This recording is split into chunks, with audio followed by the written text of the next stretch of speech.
Qatar நாட்டில் வேலை வாங்கி தருவதாக கூறி 4,50,000 பணம் மோசடி செய்ததாக பாதிக்கப்பட்ட பெண் வழக்கறிஞர் புஷ்பானந்தம் தலைமையில் இன்று கோவை மாவட்ட ஆட்சியர் கிராந்திகுமார் பாடியிடம் புகார் மனு அளித்துள்ளார். கோவை மாவட்டம் கவுண்டம்பாளையம் அடுத்த பாரதி நகர் பகுதியில் வசித்து வருபவர் கௌரி.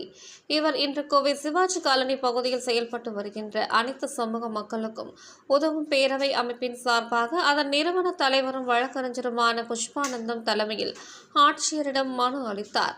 இதனைத் தொடர்ந்து ஆட்சியர் அலுவலகம் முன்பாக செய்தியாளர்களை சந்தித்து பேசிய கௌரி கூறியதாவது: தனக்கு திருமணமாகி ஒரு மகன் உள்ளார். தனது மகன் கடந்த சில ஆண்டுகளுக்கு சிவானந்தா காலனி பகுதியைச் சேர்ந்த பிரவீனா என்பவர் மூலமாக தனது மகனை கத்தார் நாட்டுக்கு வேலைக்கு அனுப்ப விசா மற்றும் விமான செலவுகளுக்காக 4,50,000 வழங்கினேன். ஆனால் அவர் முறையாக விசா மற்றும் வேலை வாங்கி தராமல் உள்ளார்.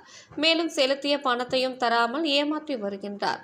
மேலும் அடிக்கடி அலுவலகத்தை பூட்டி செல்கின்றார். எனவே மாவட்ட ஆட்சியர் இந்த விஷயத்தில் தலையிட்டு உடனடியாக தனக்கு சேர வேண்டிய பணத்தை திருப்பித் தர உரிய நடவடிக்கை எடுக்க வேண்டும் என்று கேட்டுக்கொண்டார்.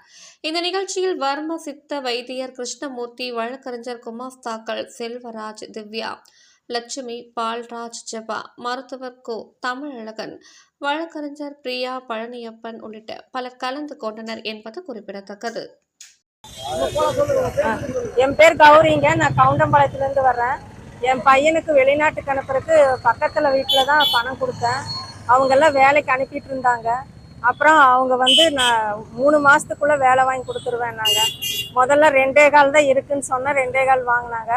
2,15 லட்சம் வாங்கினாங்க. மறுபடியும் பணம் பத்தலைன்னு மறுபடியும் 1.5 கேட்டாங்க. மறுபடியும் கொடுத்தோம். 6 மாதம் 1 வருஷம் ஆனாலும் வேலை வாங்கி தரல. அந்த அம்மா கண்ணுக்கே கிடைக்கல. அப்புறம் அவங்க அப்பா வீட்டுக்கு போய் சத்தம் போட்டோம். அந்த பொண்ணு கொரோனா வந்துருச்சுன்னு கொரோனா மேலே பழி போட்டு கொரோனா முடிஞ்சு எல்லாரும் போகிறாங்க. ஆனால் எங்கள் பையனுக்கு அனுப்பவே இல்லை. காசு வாங்கி தரணுங்க சார். எனக்கு உடல்நிலை சரியில்லாமல் நான் வந்துட்டு இருக்கேன். போலீஸுக்கு போனோம். போலீஸ் அவங்கள கூப்பிட்டு மிரட்டினாங்க. அவங்க ஒன்றும் பணம் தர மாதிரி இல்லை. போயிட்டாங்க. இப்போ கலெக்டர் ஆஃபீஸ் வந்திருக்கேன். வக்கீல் மூலியமா மனு கொடுத்துருக்குறேன். எனக்கு எப்படியாவது பணத்தை வாங்கி கொடுக்குற மாதிரி செய்யணும். நடவடிக்கை எடுக்கிறேன்னு சொல்லியிருக்காங்க.